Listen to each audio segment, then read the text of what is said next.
জানলাম বিয়ের পরে যাব সেজে গুজে, মা জামাই ষষ্ঠী করবে। মাত্র একটা বছর ষষ্ঠী করতে পেরেছিলাম, তারপরে তো মাকেই পেলাম না। আবার কোনো একটা জায়গায় যেন বুকটা দুমড়ে মুজড়ে যাচ্ছে। মায়ের কথা খুব মনে পড়ছে। মানুষটা যদি থাকতো আজকে কিছুটাই যেন অন্যরকম হতো।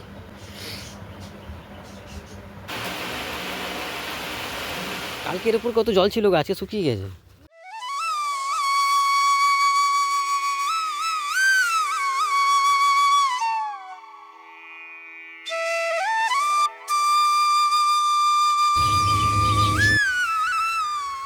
গুড মর্নিং, সবাই কেমন আছো? আজ তো একটা বিশেষ দিন, জানি আজকে সবার জন্য খুব বিশেষ একটা দিন, সবার খুব আনন্দের একটা দিন, কিন্তু আমাদের ওই এক ঢোল এক কাশি। কালকের মতন আজকেরও তাই এই বাসি বিছানা থেকেই ব্লগটা শুরু করলাম। আসলে সকালবেলায় না মন, শরীর, পরিবেশ সব কিছু ঠান্ডা থাকে, তো ওই জন্য না ভালো লাগছে সকাল সকাল ব্লগটা শুরু, মানে বিছানা থেকে ব্লগটা শুরু করতে। আজ হচ্ছে জামাই ষষ্ঠী, সবাই জামাই ষষ্ঠী গেছো, কিন্তু আমাদের কপালে সেটা নেই। তো যাই হোক, দুঃখ দিয়ে ব্লগটা শুরু করছি না, ব্লগটা শুরু করলাম। সবাই সঙ্গে থেকো, আমিও তোমাদের সঙ্গে সারাটা দিন আছি। আজ শনিবার, জামাই ষষ্ঠী প্লাস বাজারে যাওয়ার দিন। ঝটপট করে রেডি হয়ে বাসি কাজকর্ম সেরে নিয়ে বাজারে যাব। তোমরা সঙ্গে থাকো।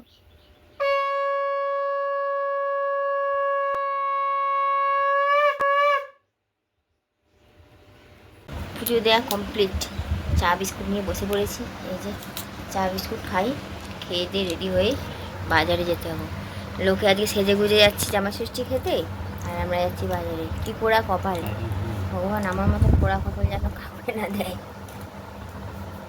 হ্যাঁ,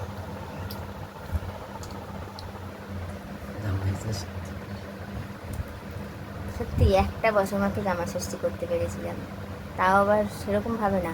মেজে জামাইবু ছিল না, বড় জামাইবু ছিল না, তারা সব বাইরে কাজে ছিল।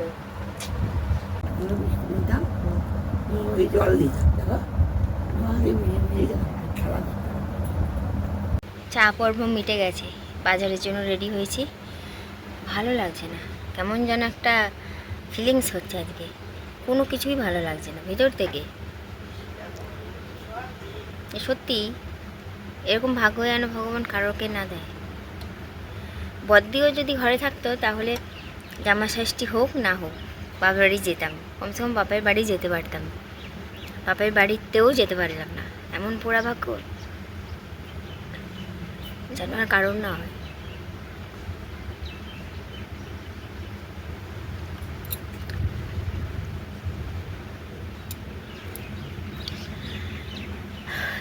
তো যাই হোক, চলো রেডি তো হয়ে গেছি, ব্যাগ আরে নিয়ে বাজারে বেরিয়ে যাই। বাজারে যেতে গেলে অনেক কষ্ট করে যেতে হবে, রাস্তায় জল হয়ে গেছিলো দেখেছিলে না, রাস্তায় হচ্ছে জল আছে, কাদা আছে, ওর মধ্যে যেতে হবে। কী করে যাব কি জানি। মশার কামড়ে দেখো হাতে টিউমার বানিয়ে দিয়েছে।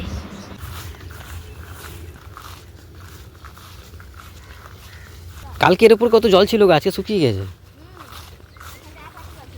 এক হাঁটু জল ছিল, আমি আসতে পারছিলাম না কালকে। ভাবলাম রাস্তায় মনে হয় জল আছে, ওই জন্য কতটা প্যান্ট গুটিয়েছে। আছে ওই দিকটা আছে, ওখানটা নেই। অনেক গাঁদাল পাতা হয়েছে এখানে, প্রচুর। চপ বানালে হেভি লাগবে খেতে। কি জানি কোথা থেকে ভেসে আসছে, প্যাচ প্যাচ করছে কাদা একদম।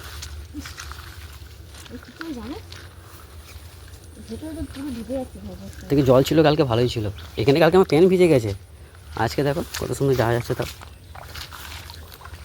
জলেই ভালো যাওয়া যায়। হ্যাঁ, ব্যাস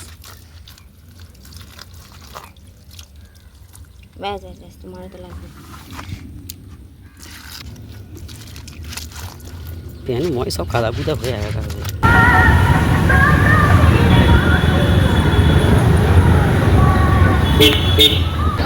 সবাই যাচ্ছে জামা ষষ্ঠী সেজে গুজে, একদম ব্যাগ ভরে আম জাম কাঁঠাল মিষ্টি নিয়ে যাচ্ছে, আর আমরা বাজারে যাচ্ছি ব্যাগ খালি ব্যাগ নিয়ে যাচ্ছি, করে নিয়ে আসি।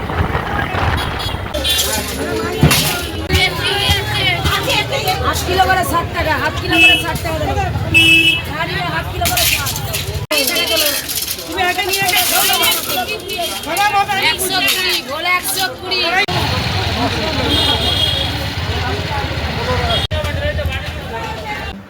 বাজারে যাওয়ার সময় জানেন মা, সবাইকে দেখছি বাইকে করে সেজে গুজে যাচ্ছে, আর কি মন খারাপ করছে, আমার কান্না পেয়ে যাচ্ছে। কারণ মানে যা আগে আমার হতো, তারপরে তো আমাদের বলতো না কিছু না, ভাই পড়েছে মনটা খারাপ হতো, মন্দির যে মরে গেল আর মনটা খারাপ করে না। জানি সবাই আজকে তোমার যে কি হতো সে তুমি ছাড়া কেউ সবাই সেজে গুজে যাচ্ছে তো, হ্যাঁ শুধু দেখছি, এই দিক দেখছি ওই দিক দেখছি, এই দিক দেখছি ওই দিক দেখছি, সবাই সেজে গুজে যাচ্ছে নতুন জামা কাপড় পরে একদম। আমার মনের ভিতরে কি চলছে শাশুড়ি মা ঠিকই বুঝেছে। হ্যাঁ, কারণ আমার যেমন পরিস্থিতি আমার শাশুড়ি মারও ঠিক তেমনটাই। আমার শাশুড়ি সবাই থেকেও কেউ কখনো জামাই ষষ্ঠীতে ডাকেনি, আর আমার তো কেউ নেই, ওই জন্য সত্যি বাজারে যখন যাচ্ছিলাম দেখছিলাম যে সবাই সেজে গুজে যাচ্ছে আর আমরা বাজারে যাচ্ছি, খুব খারাপ লাগছিল, কষ্ট লাগছিল জানো তো। কষ্টটা আমার জন্য নয়, আমার বরের জন্য লাগে, যে ওরও তো একটা কিছু আশা আকাঙ্ক্ষা থাকে, সেই এটা আমি পূরণ করতে পারলাম না। মাও চলে গেল, আর দেখো বাবাটা ছিল যে না যাক বাবা আছে, আমরা নিজেরাই যাই, বাবার নেমন্তন্ন করুক না করুক আমরা যাই, নিজেরাই রেঁধে বেড়ে একসঙ্গে খাবো, সেটারও তো একটা মজা আলাদা, আনন্দ আলাদা, তাই না বলো? কিন্তু দেখো বাবাটাও চলে গেল, বাপের বাড়ি বলতে আর কিছুই রইলো না, এখন ওইটা আমার দিদির বাড়ি, বাপের বাড়ি নয়। তো যাই হোক, আজকে বাজার থেকে ভোলা মাছ, কাতলা মাছ আর চিংড়ি মাছ, 3টে মাছ, 3 রকম মাছ এনেছি। বর বলছে আমি মাছ ভাজবো আজকে, রান্না তো হয়ে গেছে, আজকে শনিবার নিরামিষ রান্না মা সকাল সকাল করে ফেলেছে, এখন ওই মাছ ভাজাগুলো শুধু বর করছে, আর এদিকে টুকটাক যে সংসারের কাজগুলো থাকে সেগুলো আমি সারছি। গাছে উচ্ছে হয়েছে, কোথায় উচ্ছে হয়েছে? আমার বর এই 1-1.5 ঘন্টা ধরে মাছ ভাজলো, মাছ ভেজে এসে এই যে বাহ 2টো হয়েছে। এখন ওই যে গাছ লাগাতে এসেছে, কালকে যে আনলো না আকন্দ ফুল, তারপর জবা ফুল, ওই ওই ওই ওই ওই কি গো তুমি, পাটা তো মোচকে ভাঙবে, জুতোটা উল্টে তোমার পাটা তো মোচকে ভাঙবে, একবার তো ভেঙেছো ওই করে, মানে হুড়মুড়িয়ে নেমে গেলেই হলো না। না না, ওটাই যে আমি প্রথম দেখতে ওই কথাটাই বলতে। এই দেখো নীলকণ্ঠ ফুল কোথায় উঠে গেছে, দেখো এই তোমরা ফুল পাচ্ছে না, এই কত ফুল দেখো, দেখলে এক্ষুনি বিপদ বাধাতো, কিন্তু পাটা মচকে গেলে ভেঙে যেত, একবার ভেঙেছিল ঠ্যাঙা বলছি, খোঁড়া ঠ্যাং নিয়ে আমার সঙ্গে প্রথমবার দেখা করতে গেছিলো, খড়িয়ে ধরে বসে দাঁড়িয়ে মাছগুলো ভাজলো। এবার রান্নাঘর পরিষ্কার করবো বা ঘর পরিষ্কার করবো, দিয়ে কাচাকুচি আছে, স্নান আছে, সব আছে। আজকে অনেক বেলা হয়ে গেল, দুপুর 1টা বাজে, মনে হচ্ছে না আজকেরই রবিবার, শনিবার নয়। ওই যে গাছগুলো লাগিয়ে দিই, কারণ সোমবার অম্বুবাচী পড়ে যাচ্ছে, এবার অম্বুবাচী চলাকালীন তো মাটিতে মাটি খুঁড়তে নেই, গাছ লাগাতে নেই বা ওঠাতে নেই, কিছুই করতে নেই, মাটির বুকে আঘাত দিতেই নেই। বললে শোনে না, দেখো চারিদিক সাপ খোপের বাসা, কোথায় গেছে কি গো, আগে দেখে নাও কোথায় কিছু আছে কিনা। আজ হচ্ছে ষষ্ঠী, এবার ষষ্ঠীর দিনকার কিন্তু মা ভাত খায় না, মানে ওই চিড়ে বাতাসা জল দিয়ে খাবে বলছিল। তো আমি মাকে বললাম যে না, চিড়ে বাতাসা খেতে হবে না, আমরা ভাত খাবো আর আপনি ওই চিড়ে বাতাসা খাবেন। দাঁড়ান, একটা উপায় কি বের করানো যায়, আমি রান্নাঘরটা পরিষ্কার করে নিই, তারপরে ঠিক আমি একটা উপায় বের করব। আজ ষষ্ঠী, ওই জন্য আমার শাশুড়ি হচ্ছে আজকে দিনে ভাত খায় না, মা বলছিল তো চিড়ে ভিজিয়ে খেয়ে নেব। আমি না, চিড়ে খাবেন কেন, ডালিয়া করে দিই, ডালিয়া খাবেন।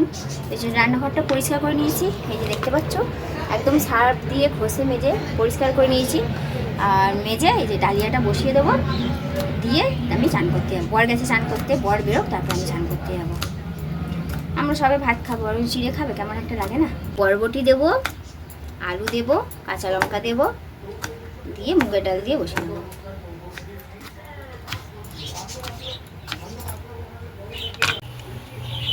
সব দিয়ে বসিয়ে দিলাম, যখন হয়ে যাবে নামানোর আগে সর্ষে তেল দিয়ে দেবো, ব্যাস এর হতে থাকুক। আর আজকে রান্না হয়েছিল একদম সিম্পল, যেহেতু বেলায় লুচি হবে, ঘুগনি হবে, তো এই যে উচ্ছে দিয়ে শুক্তো ডাল হয়েছিল, তিতার ডাল, আর আলু ভাজা আর ভাত, বুঝলে। বৃষ্টিতে পেছনে জল জমেছিল, আর ওই জমা জলে দেখো ডাক পাখিটা মন প্রাণ ভরে চান করছে। দেখতে এত ভালো লাগছে, ওই জন্য একটুখানি ক্যাপচার করে রাখলাম তোমাদের সঙ্গে শেয়ার করব বলে। মায়ের ডালিয়াটা বসিয়ে দিয়ে এসেছি, হোক। বর গেছে স্নান করতে, এবার বর যতক্ষণ না বেরোবে ততক্ষণ তো আমি কিছু করতে পারবো না, ওই জন্য বসেই আছি। বসে থাকলে না সত্যি খুব খারাপ লাগে। বিয়ের আগে আজকের দিনটা নিয়ে কত ভাবতাম, জানলাম বিয়ের পরে যাব সেজে গুজে মা জামাই ষষ্ঠী করবে, কিন্তু আমাদের এমনই ভাগ্য মাত্র একটা বছর ষষ্ঠী করতে পেরেছিলাম, তারপরে তো মাকেই পেলাম না। যে ষষ্ঠী করবে সেই নেই। ফেসবুক খুলতে ইচ্ছে করছে না, ফেসবুক খুললেই সবাই ফটো পোস্ট করছে, ভালো লাগছে দেখে। আবার কোনো একটা জায়গায় যেন বুকটা দুমড়ে মুজড়ে যাচ্ছে। বিশেষ করে মায়ের কথা খুব মনে পড়ছে, যে ষষ্ঠী হোক না হোক মানুষটা যদি থাকতো আজকে সব কিছুটাই যেন অন্যরকম হতো।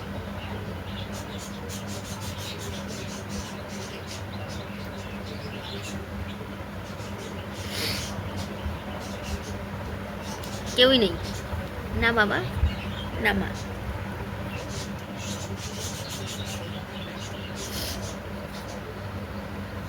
সচরাচর কারোর সামনে না আমি কাঁদি না, চোখের জল দেখাই না, কিন্তু আজকে আর নিজেকে আটকে রাখতেই পারলাম না, একটু বেশি আবেগপ্রবণ হয়ে পড়েছিলাম। তো যাই হোক, আমি ভেবেছিলাম যে আমাকে কাচতে হবে, অনেক বাসন আছে, কখন কি করব না করব। বর চান করতে ঢুকেছিল, জামা কাপড় সব কেচে দিয়েছে, সঙ্গে যা বাসন কুসন পড়েছিল সেই সব মেজে দিয়েছে, আমাকে আর কিছুই করতে হলো না। তবে অনেকটা বেলা হয়ে গেছে, তো আমি যদি এখন চান করতে ঢুকি আরও অনেক দেরি হয়ে যাবে। ওই জন্য আগে ঠিক করেছি মুখ হাত পা ধুয়ে খেয়ে নেব, তারপরে স্নান করব। এইদিকে মায়ের ডালিয়াটাও কিন্তু হয়ে গেছে। ঘড়ি কাটা দুপুর 2টো বেজে গেছে, আর ভেবেছিলাম যে জামা কাপড় কাচবো, বাসন মাজবো, তারপরে স্নান করবো, কিন্তু না, বর সব করে দিয়েছে, বাসনও মেজে দিয়েছে আর জামা কাপড়ও কেচে নিয়েছে, দেখলেই তো মিললাম। এখন আর তাহলে আমার কোনো কাজ নেই, ওই জন্য ভাবছি যে আগে খেয়ে নিই, খেয়ে নিয়ে তারপরে যে খাবার যে বাসনগুলো বেরোবে সেগুলো মাজবো, আর স্নান করবো, শ্যাম্পু করবো, তারপরে বেরিয়ে আসবো। নাহলে খেয়ে উঠে আবার সেই বাসন মাজতে বসো, আর চান করতে গেলে মিনিমাম আধা ঘন্টার ওপরেই আমার লেগে যাবে, ততক্ষণে 2:45 বেজে যাবে ততক্ষণে। ওই জন্য ভাবলাম যে সবার তো খিদেও পেয়েছে, আগে খেয়ে নিই, তারপরে চান পরে হবে, কি তাই তো? চলো তাহলে ঝটপট। তো এই হচ্ছে মায়ের ডালিয়া আর আলু ভাজা, আর আমাদের খাবার এই যে আমাকে, হ্যাঁ ওর মধ্যে আছে। তো চলো খাওয়া দাওয়া সেরে নিই, একা একা সব ধরে দিয়েছি, এটা বাবার। Good evening. সারাটা দিন তো শুধু মন খারাপ করে করেই কেটে গেল, ওই জন্য ব্লগ করতে ইচ্ছা করছিল না, আর যেন কন্টিনিউ করতে ইচ্ছা করছিল না। এখন বর করছে ঘুগনি, যতই হোক যাই হোক জামা ষষ্ঠী বলে কথা, ওই জন্য একটু তো ভালো মন্দ খেতেই হবে, ভালো মন্দ বলে কি আর, শনিবার নিরামিষ, আর ওই জন্য রাতের বেলা রান্না হবে ঘুগনি আর লুচি। বর ঘুগনি করছে, আমি মটর সেদ্ধ করে দিয়েছি, আর আমি ছাড়াচ্ছি কালকের জন্য রসুন ছাড়িয়ে রেখে দিয়ে ময়দা আরে মাখবো। লুচি যেমন হয় তোমরা তো জানোই, আমি বেলি মাখি, আর আমি মাখি বেলি ও ভাজি। পাখাটা চালিয়ে দিই, ঘুগনি হেভি গন্ধ, মশলা কষানো হেভি গন্ধ বাড়াইছে।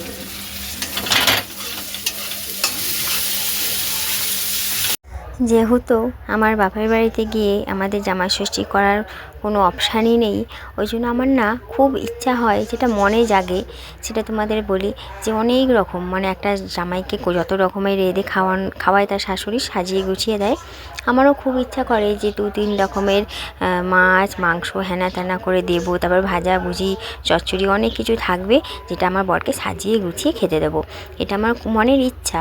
কিন্তু কি বলো তো, এক সংসারে থাকতে গেলে অনেক এরকম ছোটো ছোটো মনের ইচ্ছা আছে যেগুলোকে মনেতেই রাখতে হয়, সেটা পূরণ করা যায় না, যে কোনো কারণের হোক সেটা পূরণ করা সম্ভব হয় না। আবার এক সংসারে থাকলে অনেক সুযোগ সুবিধাও পাওয়া যায়, আবার কোনো বিপদ আপদ হলে পুরো পরিবারকে পাশেও পাওয়া যায়। ওই এক সংসারে থাকতে গেলে সবটাই নিয়ে চলতে হয়, মোটামুটি মানে এক সংসারে থাকতে গেলে অনেক কিছু স্যাক্রিফাইস করতে হয়, আবার অনেক কিছু সুযোগ সুবিধাও পাওয়া যায়। আমার কাছে সবাই ভালোবেসে মিলে ঝুলে এক সংসারে থাকাটাই বেস্ট। তো যাই হোক, চলো, দেখতে পাচ্ছ রাতের ডিনার রেডি। ঘুগনি, গরম গরম লুচি আর বোঁদে।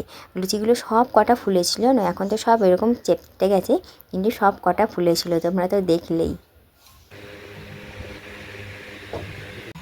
রান্না বান্না কমপ্লিট, দেখলেই সবাইকে বেড়ে দিলাম। বোঁদে আছে, ঘুগনি, লুচি, আমিও নিয়ে চলে এসেছি, সবাইকে দিয়ে চলে এসেছি। তো যাই হোক, বিধ্বস্ত অবস্থায় ব্লগটা শেষ করছি, কারণ মুখ চোখ দেখতে পাচ্ছ, আজকে একটু স্কিন কেয়ার করিনি, মুখে কিছু লাগাইনি, সিঁদুর পরিনি, টিপ পরিনি, কিচ্ছু করিনি, কিচ্ছু না। বিকালবেলা মনে ফেস ওয়াশ দিয়ে জাস্ট মুখটা ধুয়েছি, তারপরে আর কিছু করা হয়নি। মন মেজাজ ভালো ছিল না তো, ওই জন্য হয়তো। তো নিজের এদেছো, নিজেই খেয়ে রিভিউ দাও কেমন লাগছে। একটু সিমুইটা হলে ভালো তো, লুচিতে সিমুইটা খুব ভালো লাগে আমার। তো যাই হোক, চলো, ভিডিওটা এখানেই শেষ করলাম। আশা করছি সবার জামাই ষষ্ঠী খুব ভালোভাবে কাটলো। হ্যাঁ, আর সবাই খুব আনন্দ করেছো। আমাদের কপালে যা আছে তাই হচ্ছে, এটাও খারাপ কিছু না, শুধু যেতে পারলাম না মায়ের কাছে, এইটাই আফসোসটা রয়ে যাবে। এই আফসোস কোনো দিন পূরণ হবে না। তো যাই হোক, বেশি বক বক করছি না, ব্লগটা এখানে শেষ করছি। সবাই খুব ভালো থাকো, সুস্থ থাকো। আজকের মতন তাহলে টাটা, গুড নাইট দাও। Good night, tata.